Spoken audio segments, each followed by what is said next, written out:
Here, so I will show you how to create background in Photoshop. First of all, let's see how to create a solid color background.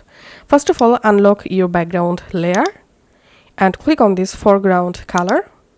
And now you can easily go ahead and choose a color for your background.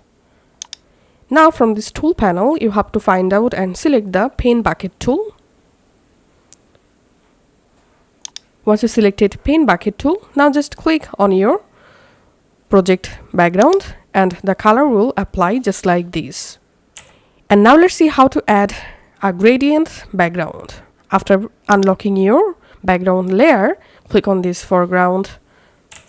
We have to select this gradient tool, and then here make sure to select gradient and click on this gradient drop down, and here you will find a bunch of different gradient pattern. You can go ahead and select any of the gradients. So I'm selecting this one for example. Now all you have to need, you have to draw gradient on your project just like this. You can also rotate your gradient angle using this line, and you can draw from a different angle just like this.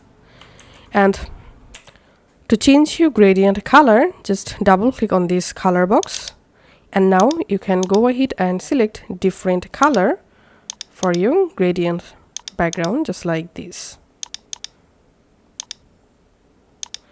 And now let's see how to use a photo as a background. All you have to need from your project, go to File, click on Place Embedded, and now from your computer, select the image, which image you want to use as your project background, and just place the image here.